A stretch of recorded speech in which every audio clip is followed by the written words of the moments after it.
Hi, and welcome to another edition of the Photobug. I'm Fred. Oh, I'm Jim. Yes, I'm glad you remember Jim. I almost forgot. Well, wait a minute, you have your name sewn into your underwear, so it's all good. Oh, geez, yeah, but I can't read it from here. All right, let's get on with it. Yeah. All right, well, we're back, and so we're going to be talking today about the Hoverair X1. Yes. Which is one of the newest Hoverairs. There's an X1 and an X1 Pro, and I have the X1. And again, we purchased this ourselves, so this is not sponsored in any way. What you mean we, Kimosabi? Well, I bought it myself, but it's not sponsored in any way by Hoverair, so this is just completely unbiased. We can tell you all the good and bad things about it. Yeah, so before we get into it, let's just talk a little bit about the Hoverair. The big thing about it, it has all the same features as far as the automatic follow and the bird's eye view, etc., as the original Hoverair, which we really didn't get into, and there's a previous video that we've done on that. So if you want to see those, because it really isn't anything that new, it may be a little bit more accurate. It may have a few more little tweaks to it, but otherwise it's basically the same. So then, I was going to say, there's the Pro, and we're not... Yeah, we're not talking about the Pro. But the difference between the Pro and the version I've got, the X1, is basically the Pro can record 8K video, and it has a better collision avoidance, because it's got actual cameras on it that can help avoid collisions. All right. Which means it's not going to completely avoid them, but it is a little bit better at avoiding collisions. Both of them will use a beacon, which you can wear on yourself, which allows it to do a better job at the follow me. So if it's following you, whether you're on a bicycle. Also, the Pro and the X1 are faster than the original Hoverair, so they're able to keep up with bicycles, skateboards, etc. better if you're into that kind of thing.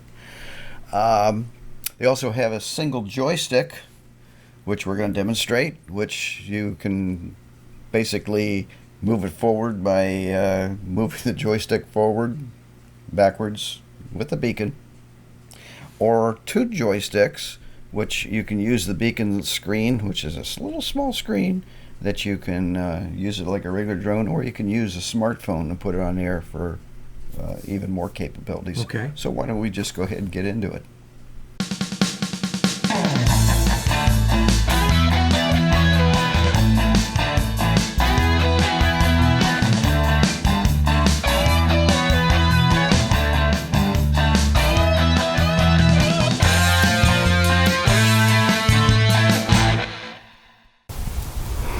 Okay, this is the X1 Pro, and we're going to run it through a few paces here.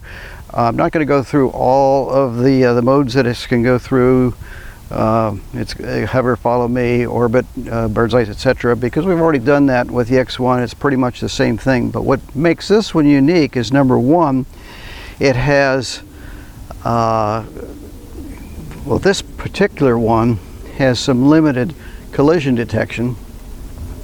And the Pro model has even some better collision protection. Plus, it also has higher resolution. I think it'll go up to 8K. The unique thing, and doesn't come with it, this is an extra, is this beacon here. And this beacon, we turn this on here. If you got this on you, it will actually make it easier for it to follow you. So it has to connect to the hover. So as soon as this comes on.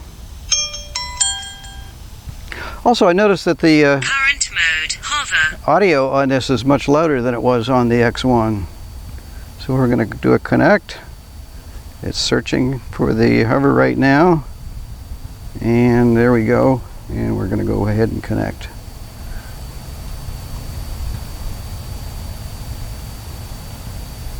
Connecting. So again, if you have this on you, and you can actually put this like if you're on a bicycle or something, because this can go much faster than the X1. And it also has a screen there, and you can see, now you can't manually control the unit with this. And so that's the next thing we're going to do here. And that is the joystick that comes with this. So we're going to clip that onto here.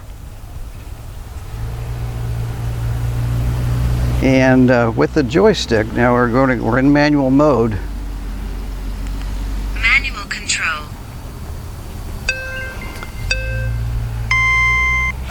So I'm controlling this manually now. There is a button on the back of the joystick here. And so if I press that button with this joystick, and I can control it just by control right or left. It's actually backwards to me right now because it's facing, and I could take the, and I can also put this, control the recording on it. So again, if I wanted to come toward me, let's see how good the, whoops.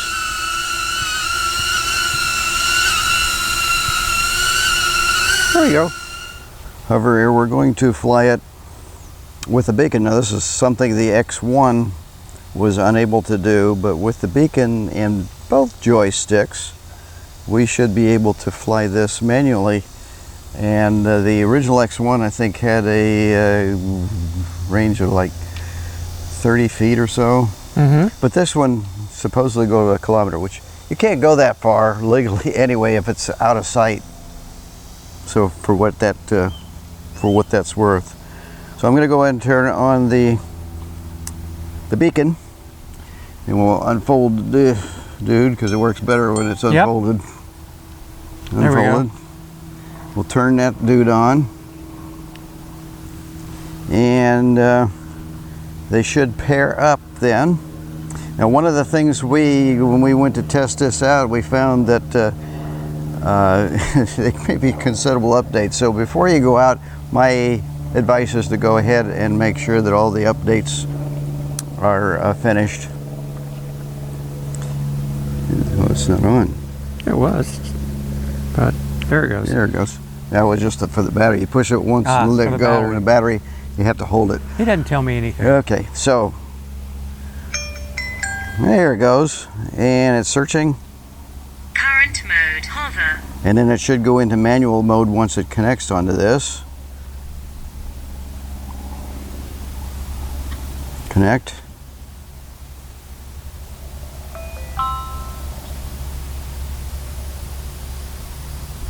Connecting.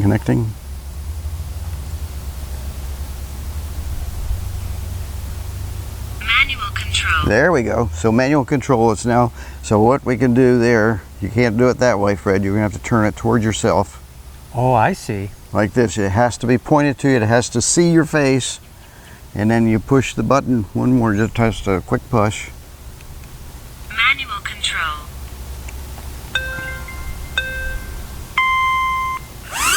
And now I can control this with the joystick.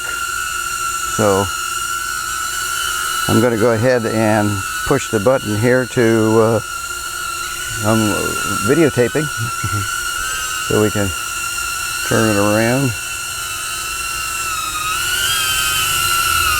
There it goes. You're taping the camera, which is taping us. Yes. Taping the camera. But yeah, I can go up. I've got full control over the drone. Now I can see on this little tiny Home point updated. beacon The screen. current location is now the home point. Okay, so now it just updated the home point. And see if I can fly this to ourselves. There we go. So to To stop it then, you just reach out, put your hand under it, and it'll come back. So the next thing we're going to do is go ahead and do it with the phone. Okay, so now we got the Fred. I'm going to go ahead and tape so we can see what we're seeing here. And as you can tell, that we got a much bigger screen here with the phone. So let's go ahead and take off. Manual control. And again, now I can fly it. Point updated. And as The you can current see, location is now the home point. there we go. So once again, and I can control this now with the zooms, just like a real live drone. You fly it up, down, forward and backwards. Woo. There's a close-up. How about an unnecessary zoom of us? Yeah. Flip that baby around. Okay. And again, I can see there, and there's unnecessary zoom. Let's see, we're going to do it backwards because my controls are reversed. Oh boy, that's close. So there you have it. And again, and then you can go ahead and just put your hand under it. That's why if you fly it too far away and it actually loses signal, it's supposed to come back to the home point. To the home point, yeah. And if not, well, you can always go online and buy another one. In other words, it's probably not good to go too far. No, well, Keep it inside. legally, you can't. You're not supposed to fly it beyond line of sight. Right. And so technically you can with this particular model and with the Pro model, of course. Legally you're not, but technically you can. Yeah. That's what you're trying to tell us. And the big difference is this one, I think it's 4K. The Pro actually can record up to 8K. And it has more features for obstacle avoidance, better obstacle avoidance, which this particular model, the Pro model, does not have. The Pro Max does. Okay. There you have it.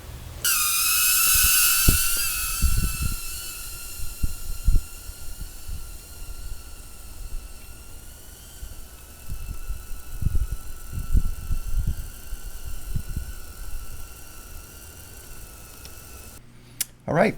Well, there you have it. And anything you want to add? Then No, it was interesting, and you did get it to do what you set out to have it. yeah, we were You know, rather it was impressed. interesting. One of the big advantages of it, which I don't think we mentioned in the introduction, was the fact that it's under 250 grams. And So you that's- don't have to register it. You Correct. don't have to, unless you go to some country that, is very strict. Yeah, most countries right now have no restrictions on under 250 gram drones. Right.